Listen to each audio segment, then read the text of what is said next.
Hello students, in the earlier classes, as you know, we were discussing about the Indian economy during 1950 to 1991 or specifically 1990. We discussed how the Indian economy was at the time of independence. Then we discussed how was the Indian economy during the planning stage when we followed the 5-year plan policy, that is from 1950 to 1991. But in the year 1991, a situation came that when we had to modify, it was a compulsion. When we had to modify our economic policies, हमको हमारी policies में change करना पड़ा. ऐसी situation आ गई. There was an economic crisis हमें face करना पड़ा.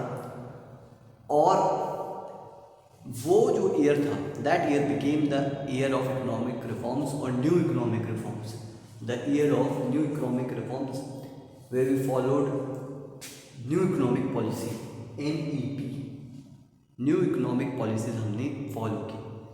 कॉमनली उन NEP को, न्यू इकोनॉमिक पॉलिसीज़ को LPG पॉलिसीज़ यानी कि लिबरलाइजेशन, प्राइवेटाइजेशन, ग्लोबलाइजेशन पॉलिसीज़ भी कहा जाता है. ये हमको ईयर 1991 में करना पड़ा. लेकिन सबसे पहला सवाल ये आता है कि सर आखिर ऐसा क्यों करना पड़ा, वाई. ठीक है, सबसे पहला क्वेश्चन ये आता है, क्या प्रॉब्लम थी, क्यों हम ऐसा करें. अगर आपको ध्यान हो तो हमने देखा था लास्ट चैप्टर के एंड में नेगेटिव पॉइंट्स हमारी पॉलिसीज़ के अंदर कुछ देखे थे. Inefficient working of the public sector, कि पब्लिक सेक्टर या गवर्नमेंट जो कंपनीज थी बिल्कुल भी ढंग से काम नहीं कर रही थी. लॉसेस पे लॉसेस हो रहे थे उन्हें. ठीक है. दूसरा हमने देखा था कि जो हमारी फॉरेन कंट्रीज के कंपटीशन से जो हम हमारे प्रोड्यूसर्स को बचा रहे थे, ठीक है, वो उनके लिए एक नेगेटिव पॉइंट साबित हो रहा था, क्योंकि उनमें अच्छा करने की जो ज़ील थी वो नहीं थी. उनके पास में इंसेंटिव भी नहीं था, ठीक है, to produce for good quality. और एक और हमने देखा था कि लाइसेंस राज बहुत ज़्यादा इस्टेब्लिश हो गया था. हर चीज़ के लिए परमिशन, लाइसेंस चाहिए था. तो ये कुछ पॉइंट्स थे ओवरऑल जो निकल के आ रहे थे और हमें बता रहे थे कि भाई आपको अपनी पॉलिसीज़ को चेंज करना है. तो यही ऐसे कुछ पॉइंट्स हमने यहाँ लिखे हैं कि why are economic reforms introduced, क्यों इकोनॉमिक रिफॉर्म्स इंट्रोड्यूस किए गए. ठीक है. तो पहला आ रहा है आपका कि public sector was not generating revenue. जो गवर्नमेंट कंपनीज थी वो रेवेन्यू जनरेट नहीं कर रही थी, इनकम नहीं जनरेट कर रही थी. On the other hand they were generating losses, huge losses पे लॉसेज आ रहे थे और बर्डन बढ़ रही थी गवर्नमेंट के लिए. नेक्स्ट है हमारे फॉरेन एक्सचेंज रिजर्व जो है वो बहुत ही ज़्यादा लो पॉइंट पे आ गए थे. ठीक है. 14 डेज से ज़्यादा का फॉरेन एक्सचेंज रिजर्व हमारे पास में नहीं बचा था. ठीक है. अब दिमाग में सवाल आता है कि सर फॉरेन एक्सचेंज रिजर्व चाहिए ही क्यों था, हो गया कम तो कोई बात नहीं, क्या दिक्कत है ऐसी. सबसे इम्पॉर्टेंट आइटम हम जो इंपोर्ट कर रहे थे वो था क्रूड ऑयल, जिससे डीजल पेट्रोल बनता है. और अगर वो नहीं होता या वो नहीं होगा, आज भी अगर क्रूड नहीं होगा हमारे पास में, तो हमारा ट्रांसपोर्टेशन पूरा का पूरा रुक जाएगा. ठीक है. और ट्रांसपोर्टेशन गुड्स का, पैसेंजर्स का, व्हीकल्स का, ठीक है, इंसानों का अगर रुक गया तो सोचिए क्या सिचुएशन होगी. तो वो इंपोर्ट करने के लिए जो एसेंशियल गुड्स थे हमारे, इंपोर्ट हमको करने पड़ते थे और उनको इंपोर्ट करने के लिए फॉरेन एक्सचेंज रिजर्व चाहिए होता था.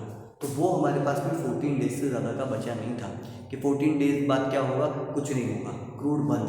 ठीक है. हमारा क्रूड बंद हो जाएगा और 14 डेज बाद हमारी इकोनॉमी रुक जाएगी. वो सिचुएशन आ गई. नेक्स्ट है, इसी वजह से देखिए जो एसेंशियल गुड्स के प्राइसेस हैं वो बहुत ज़्यादा बढ़ गए थे. एक पैनिक, एक हैवॉक क्रिएट हो गया था इकोनॉमी के अंदर. एसेंशियल गुड्स की प्राइसेस बहुत ही ज़्यादा ऊपर चले गए थे. तो इनको भी नीचे लाने की ज़रूरत थी, कुछ ऐसा करने की ज़रूरत थी कि डे बाय डे इनके प्राइसेस बढ़े ना, कंट्रोल में आए, नीचे आए. ठीक है. तीसरा और लास्ट पॉइंट जो था वो क्या था, डेफिसिट जो है बहुत ज़्यादा बढ़ गया था. ठीक है. इस लेवल का बढ़ गया था. ठीक है. डेफिसिट मतलब क्या था, डेफिसिट हमने पढ़ा हुआ भी, गवर्नमेंट के इनकम और गवर्नमेंट के एक्सपेंडिचर दोनों के बीच में जो डिफरेंस होता है दैट इज डेफिसिट. ये डिफरेंस हमेशा से रहा है हमारी इकोनॉमी के अंदर और आज भी है और आगे भी शायद रहेगा कुछ सालों तक, कि हमारे खर्चे बहुत ज़्यादा होते हैं और हमारी इनकम बहुत कम होती है. और एज ए डेवलपिंग इकोनॉमी हमें वो खर्चे करने भी पड़ते हैं हमारे इंफ्रास्ट्रक्चर पे. ठीक है।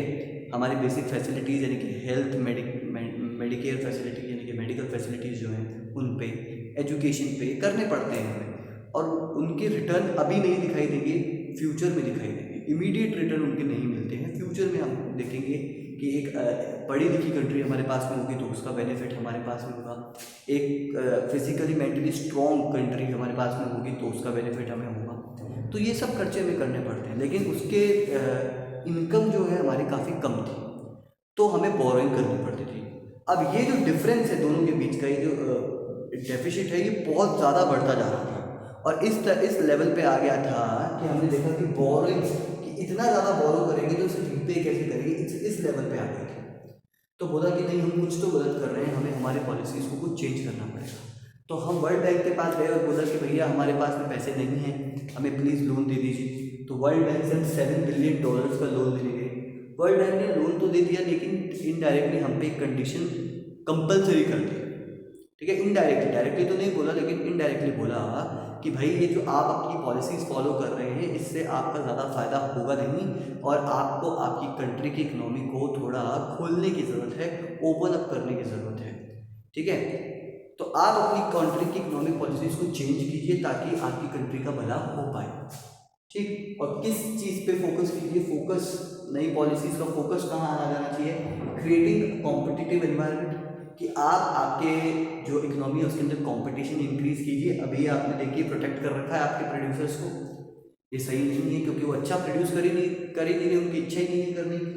और दूसरा है removing the barriers of entry and growth of the firm, कि किसी भी कंपनी को, किसी भी इंडस्ट्री को नया आने के लिए भी परमिशन चाहिए, लाइसेंस, और एक्सपेंड करने के लिए भी परमिशन चाहिए, लाइसेंस। तो ये सारी सिचुएशन आपने क्रिएट कर रखी हैं, इस सिचुएशन में कोई इकोनॉमी कैसे ग्रो होगी, तो इस पे फोकस लाइए आपका और चेंज कीजिए, ठीक है। तो यहाँ जो है इंट्रोडक्शन होता है हमारी न्यू इकोनॉमिक पॉलिसीज़ का, ठीक है। LPG policies, liberalisation, privatisation, globalisation की पॉलिसीज़ का। क्लियर? क्या है एग्जैक्टली ये, डिटेल में इनको हम करेंगे in the next class. So that's all for today. We'll continue our discussion in next class. Thank you.